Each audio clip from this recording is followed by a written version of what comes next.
Hello everyone, మీరు వింటున్నారు, మీరు వాచ్ చేస్తున్నారు grace masters English training classes. Last time we made a video and we gave you some content, but today we have come with some more information about English. English నేర్చుకోవాలనుకున్నటువంటి ప్రతి ఒక్కరికి తెలుసుకోవాల్సినటువంటి topic ఏం మాట్లాడాలి, ఎలా మాట్లాడాలన్న thought కంటే first నేను ఎన్ని యాక్షన్స్ చేస్తున్నాను, ఎన్ని వర్డ్స్ నా దగ్గర ఉన్నాయి అన్న వొకాబులరీ మన దగ్గర ఉండాలి. ఫర్ ఎగ్జాంపుల్, ఏం కొనాలన్నా ఈ లైఫ్లో డబ్బులు ఉండాలి. ఏం లేకుండా మనం ఒక షాప్లోకి ఎంటర్ అయ్యి బయటికి రాగలమా? అఫ్ కోర్స్ వెళ్ళి రావచ్చు, కానీ ఏ వస్తువులు కొనకుండా అయితే వస్తాం. సేమ్ వే ఒక వస్తువును కొనాలంటే డబ్బులు కావాలి. ఒక సెంటెన్స్ని మాట్లాడాలి, క్రియేట్ చేయాలి, కన్స్ట్రక్ట్ చేయాలి అంటే వర్డ్స్ అయితే మన దగ్గర ఉండాలి. కానీ వర్డ్స్లో కూడా ఎన్ని టైప్స్ ఉన్నాయి, ఆ వర్డ్స్ని ఏమని పిలుస్తారు, ఎప్పుడు ఎక్కడ ఎలా వాడుకోవాలి అన్న క్లారిటీ మాత్రం చాలా మందికి ఉండదు. ఇవాళ we're going to learn and we're gonna share with you lot of content. You can listen and you can understand. If you are able to practice well, you can practice at home. Sure, you can have lot of changes in your English. Okay? General ga verb ante ఒక action అని అర్థం. Verb అంటే singular, verbs అంటే plural. ఇక్కడ చాలా actions చేస్తుంటారు. కొంతమంది అంటుంటాం, నువ్వు ఓవర్ యాక్షన్ చేస్తున్నావు, నీ యాక్షన్స్ డబుల్ యాక్షన్స్ లా ఉన్నాయి, నువ్వు మల్టిపుల్ యాక్షన్స్ చేస్తున్నావు, నీ యాక్షన్ చాలా వర్స్ట్గా ఉంది అని అంటారు. దాని అర్థం ఏంటంటే వాళ్ళు చేసే పనులు బాగలేవు అని అర్థం. ఇక్కడ కూడా మనం మార్నింగ్ నుంచి నైట్ వరకు చేసేటువంటి పనులు గురించి మనం తెలుసుకుంటే ఇంగ్లీష్లో ఒక స్టెప్ ఫార్వర్డ్ అయినట్టే. తెలుసుకోవడం వేరు, మాట్లాడడం వేరు. తెలుసుకోవడం వేరు, నేర్చుకోవడం వేరు. తెలుసుకోవడం వేరు, నేర్చుకొని ఇంకొకరికి చెప్పడం వేరు. ఇవన్నీ skills. You have to concentrate and learn them. అంత ఈజీ అయితే కాకపోవచ్చు, ఎందుకంటే కొంతమంది ఫాస్ట్గా నేర్చుకుంటారు, కొంతమంది స్లోగా ఉంటారు. అలాంటి వాళ్ళు చాలా కాన్ఫిడెంట్గా అవ్వాలి అంటే కొంచెం పేషెంట్గా వింటే sure you will also show the stars in the midst of the hot sun to your friends and well-wishers and who are hurting you with sarcastic words. Okay, let's start our session. Have a look here. Ikkada meeku verbs ante words అని రాశారు. Basically verb ante action అని అర్థం. How many actions do you do at home? చాలా actions చేస్తాం, అప్పుడప్పుడు double actions చేస్తాం, ఇంకొంతమంది over actions కూడా చేస్తుంటారు. ఆ యాక్షన్స్ని కూడా మనం వర్బ్స్ అని అంటాం. కావాలంటే చూడండి, verbs are two types. The first verb is called main verb. Main verb అంటే జనరల్గా మనం రోజు తినడం, తాగడం, వెళ్ళడం, కూర్చోవడం, రన్ చేయడం, ఇలాంటి సందర్భాలు ఏవైతే మన లైఫ్లో జరుగుతున్నాయో వాటిని మెయిన్ వర్బ్స్ అంటారు. Take an example of here: come, go, speak, eat, drink, write, read, learn.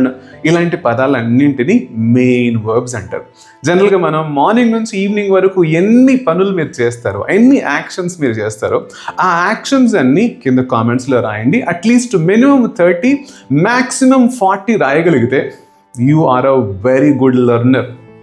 కానీ బేసిక్ లెర్నింగ్ టైంలో ఇలాంటి 40 వర్డ్స్ మనం పాస్ట్, ప్రెసెంట్, ఫ్యూచర్కి సంబంధించిన వర్డ్స్ నేర్చుకోవడం వల్ల ఇంకొంచెం ఈజీగా మన లెర్నింగ్ ఉంటుంది. Okay, second type auxiliary verbs. Auxiliary verbs అని అంటే ఏవైతే మనం సెంటెన్సెస్ కన్స్ట్రక్ట్ చేసేటప్పుడు వర్డ్స్గా మధ్యలో ఉండి మనకు హెల్ప్ చేస్తూ ఉంటాయి అండ్ వాటి యొక్క ఇంటెన్షన్ కానీ, ఎగ్జాజరేట్ చేయడం కానీ, యాక్యురేట్గా చెప్పడం కానీ వాటిలో ఇవి ఉపయోగపడతాయి. అందుకే వాటిని ఆక్సిలరీ వర్బ్స్ అంటారు, లేదా హెల్పింగ్ వర్బ్స్ అంటారు.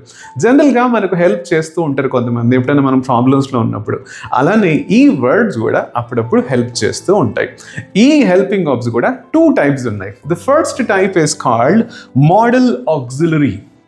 ఈ modal auxiliary types are absolutely going to help you when you are constructing a sentence, but it will have lot of impact when you are making a sentence. ఒక sentence చేయడంలో వీటికి ఉన్నటువంటి impact చాలా ఉంటుంది. చూసారా ఇక్కడ modal auxiliaries: can, could, shall, should, will, would, may, might, must, ought to, dare, need, used to. ఈ పదాల యొక్క అర్థాలు అలాగే ఎప్పుడు ఎక్కడ వాడతారో కూడా తెలుసుకోవడానికి మనం చాలా ట్రయల్స్ వేయాలి. ఒక్కసారి చూస్తే మీకు అర్థం కాకపోవచ్చు, ఇంకా 2-3 టైమ్స్ మీరు వీటి గురించి వినడం కానీ తెలుసుకోవడం కానీ చేస్తే షూర్గా you can understand a lot. వీటి గురించి నేను క్లియర్గా నెక్స్ట్ సెషన్స్లో we're gonna upload each and every topic and you could enjoy a lot learning and knowing these topics. Okay, let's have a look here. Primary auxiliaries.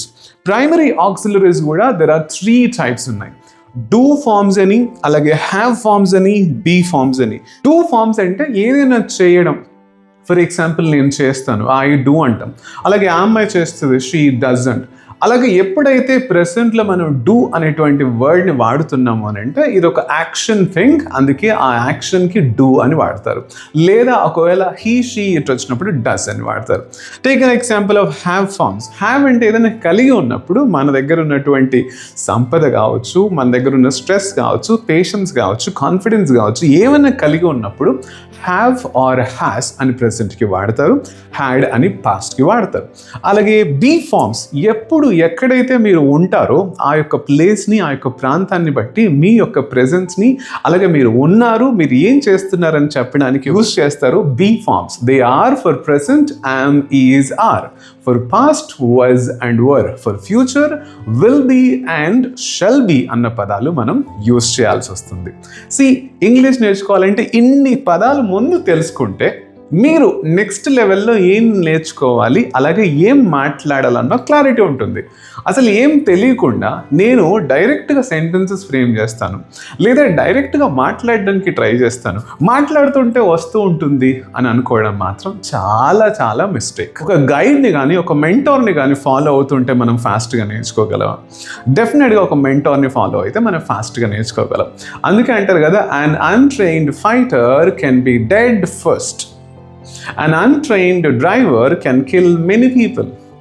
An untrained speaker can shut his mouth first. ఎప్పటికైనా మనం ఒక trained person దగ్గర నేర్చుకోవడం వల్ల షూర్గా మన confidence double and multiple అవుతుంది. అందుకే మనం ప్రతిసారి ఏం తెలుసుకోవాలి, ఏం నేర్చుకోవాలన్న క్లారిటీని కలిగి ఉండడం చాలా ఇంపార్టెంట్. నేను చెప్పింది జస్ట్ 2 టైప్స్ మాత్రమే. ఇంకా వీటిలో రెగ్యులర్ వర్బ్స్ అని, ఇర్రెగ్యులర్ వర్బ్స్ అని, అలాగే స్ట్రాంగ్ వర్బ్స్ అని, వీక్ వర్బ్స్ అని, అలాగే ట్రాన్సిటివ్, ఇంట్రాన్సిటివ్ వర్బ్స్ అని, డైట్రాన్సిటివ్ వర్బ్స్ అని, ఇంకా చాలా టైప్స్ ఆఫ్ వర్బ్స్ ఉన్నాయి. ఇవి కూడా చాలామంది తెలుసుకోవాలి అనుకుంటే డెఫినెట్గా you can know about them. But అవి ఇచ్చేటువంటి కాన్ఫిడెన్స్ ఇంకా మీరు బెటర్గా మాట్లాడవచ్చు, ఇంకా ప్రొఫెషనల్గా మాట్లాడవచ్చు. కానీ ఇవన్నీ మీకు కాంపిటేటివ్ ఎగ్జామ్లో ఎక్కడైనా యాక్టివ్ ప్యాసివ్ వాయిస్ చేంజ్ చేయాలి అన్నప్పుడు మీకు ట్రాన్సిటివ్, ఇంట్రాన్సిటివ్ వర్బ్స్ గుర్తొస్తాయి. అలాగే రెగ్యులర్, ఇర్రెగ్యులర్ వర్బ్స్ మీరు టెన్సెస్ మాట్లాడేటప్పుడు వాటి యొక్క ఇంపార్టెన్స్ తెలుస్తుంది. అలాగే స్ట్రాంగ్ అండ్ వీక్ వర్బ్స్ కూడా అలానే ఉంటాయి. ఇలా ప్రతి ఒక్క దానికి ఒక లింక్ అయితే ఉంటుంది. ఆ లింక్ తెలుసుకోకుండా డైరెక్ట్గా నేను మాట్లాడతాను సార్ అంటే please just wait for some time.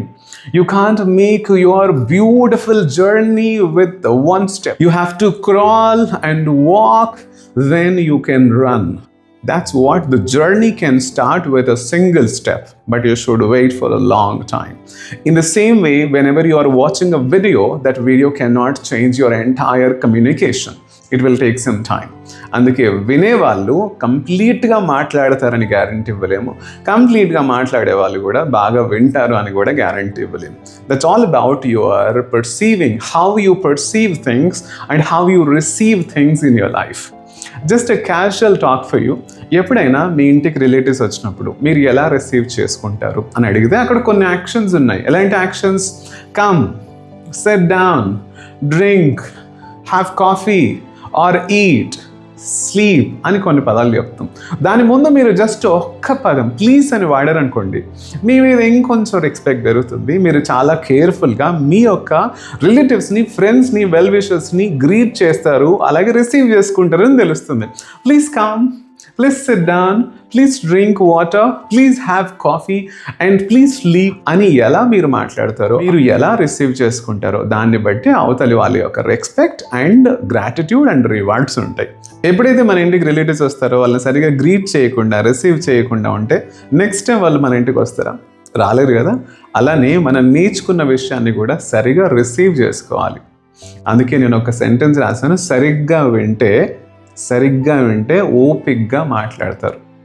ఓపిగ్గా వింటే సరిగ్గా మాట్లాడతారు. చాలామంది ఓపిక ఉండదు, అందుకే సరిగ్గా మాట్లాడరు. సరిగ్గా వినరు, అందుకే ఓపిగ్గా చెప్పలేరు. బేసిక్లీ మీరు ఎంత ఫాస్ట్గా మాట్లాడతారో అంత ఫ్లూయెన్సీని తెచ్చుకుంటారు అనుకుంటారు, కానీ అంత నెగటివ్ ఫీడ్బ్యాక్ని తెచ్చుకుంటారు. ఫాస్ట్గా మాట్లాడడం అనేది it's one of the arts, but you can find the same audience and how you're going to represent and how you're going to speak about something. If you don't find the right audience to speak very fast in English, and you're going to become a failure speaker there. You never make your interaction with all people really professional. Why? Your audience are not able to understand what you're talking continuously, what you are speaking exactly on the stage. But if your audience are speaking well, listening well, understanding well, there you can shout and rock and roll and prove yourself. That's what. Think about sometimes whenever you're pronouncing some sentences people are not going to understand, there you have to stop your sentence construction and understand the people's nature and the quality of receiving and how they receive and how they talk and how they understand the concept. There you are going to show your skill professionally. చిన్న పిల్లలకి ఎలా మాట్లాడాలి, పెద్దవాళ్ళతో ఎలా మాట్లాడాలన్న skill మనకు తెలిసి ఉంటుంది. కాబట్టి అలానే లాంగ్వేజ్ని కూడా ఫాస్ట్గా ఎప్పుడు మాట్లాడాలి, అలాగే కాన్స్టెంట్గా స్టేబుల్గా ఎలా ప్రొఫెషనల్గా మనం మెసేజ్ డెలివర్ చేయాలని తెలుసుకోవడమే యువర్ స్కిల్. అందుకే బయటికి వెళ్తే చాలామంది ఇలా అనిపించుకోవడం చాలా కష్టం. ఒకవేళ ఇలా ఉన్నావు అని చెప్పించుకోవడం చాలా ఈజీ, అంటే యు ఆర్ అ జీరో అనిపించుకోవడం చాలా ఈజీ, కానీ you are super, you are excellent అనిపించుకోవడం చాలా కష్టం. ఇలా అనిపించుకోవాలి అంటే you have to wait and you have to try and you have to speak and you have to understand and you should correct your mistakes finally. Then people can know that what is your value and how you could give your valuable message to everyone, where you could prove yourself. Okay, ఒక మంచి speaker అవ్వాలంటే first మన interest, మన confidence, అలాగే మన దగ్గర ఉన్నటువంటి vocabulary, వాటితో మనం చేసేటువంటి practice. Then you could find lot of ways to know more concepts in English. Okay, ఈరోజు ఈ వర్బ్స్ గురించి తెలుసుకున్నారు. వర్బ్స్ అంటే యాక్షన్స్. ఎన్ని యాక్షన్స్ మీరు లైఫ్లో చేస్తారో అన్ని యాక్షన్స్కి ఇంగ్లీష్లో వర్డ్స్ ఉంటాయి.